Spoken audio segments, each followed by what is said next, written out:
आप देख रहे हैं इंडिया टाउन न्यूज, भारत की बात। कांकेर जिले से शिक्षा व्यवस्था को लेकर एक बड़ी और सख्त कार्रवाई की खबर सामने आई है। शिक्षा विभाग ने युक्ति युक्तकरण के तहत नई पद स्थापना पर ज्वाइनिंग नहीं देने वाले 38 शिक्षकों को निलंबित कर दिया है। इस कार्रवाई में सबसे चौंकाने वाली बात यह है कि निलंबित शिक्षकों में 29 महिलाएं शिक्षिकाएं शामिल हैं। अब सवाल ये उठ रहा है कि क्या ये कार्रवाई सिर्फ प्रशासनिक अनुशासन है या फिर महिला शिक्षकों की व्यक्तिगत और पारिवारिक मजबूरियों की अनदेखी। नमस्कार, आप देख रहे हैं इंडिया टाउन न्यूज। मैं हूं आपके साथ कमर घोष। देखिए हमारी ये रिपोर्ट।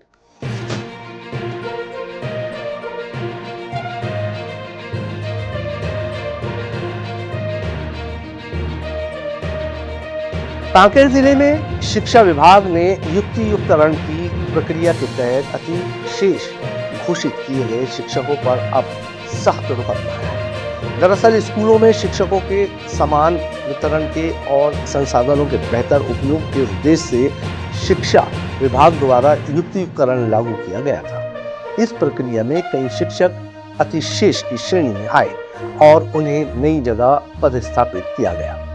शिक्षा विभाग ने सभी अतिशेष घोषित शिक्षकों को जुलाई 2025 तक नई पद स्थापना पर ज्वाइनिंग करने के निर्देश दिए, लेकिन इसके बावजूद जनवरी 2026 तक कांकेर जिले के 39 शिक्षकों ने नई पद स्थापना पर कार्यभार ग्रहण नहीं किया।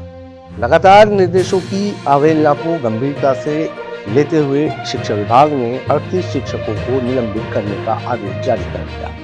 इस निलंबन की कार्रवाई में 29 महिला शिक्षिकाएं शामिल हैं, जो अब चर्चा और बहस का विषय बन गई है। शिक्षा विभाग का कहना है कि ये कार्रवाई नियमों के तहत की गई है, लेकिन दूसरी ओर महिला शिक्षिकाओं की व्यक्तिगत और पारिवारिक मजबूरियां भी सामने आ रही है।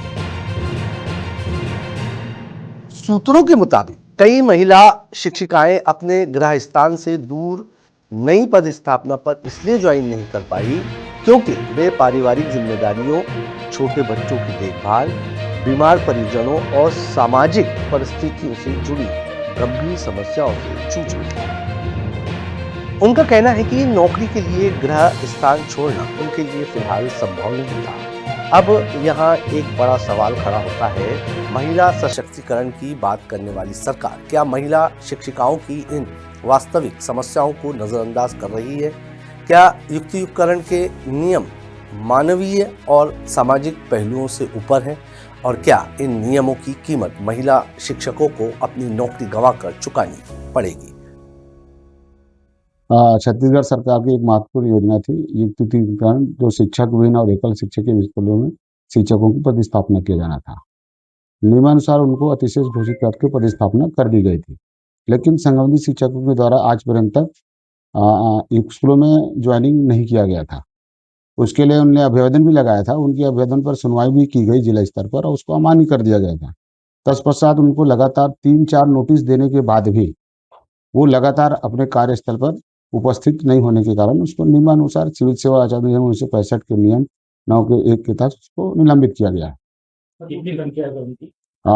लगभग 38 है 60 शिक्षकों की संख्या। सर, अंतिम डेट क्या थी ज्वाइनिंग की और क्या कारण आया कि ज्वाइन क्यों नहीं किया उन लोगों ने?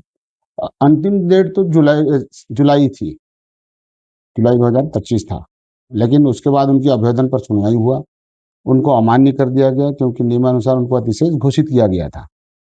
फिर भी उन लोगों ने जो यहाँ से स्पष्टीकरण जारी होता था उसका संतोषप्रद जवाब नहीं दिया।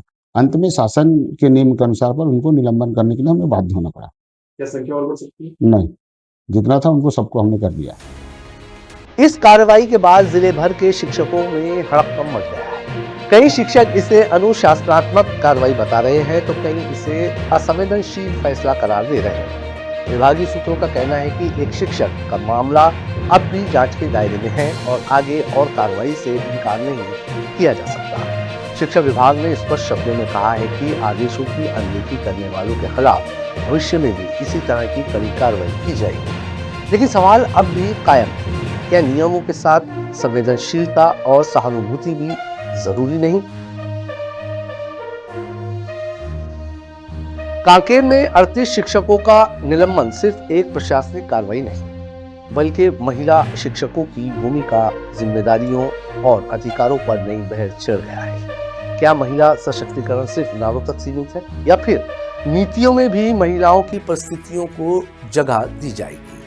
अब देखना होगा कि सरकार और शिक्षा विभाग इस मामले में कोई मानवीय समाधान निकालता है या फिर नियमों की सख्ती इसी तरह जारी रहेगी। ये खबर हमें भेजी है कांकेर से हमारे संवाददाता वीरेंद्र।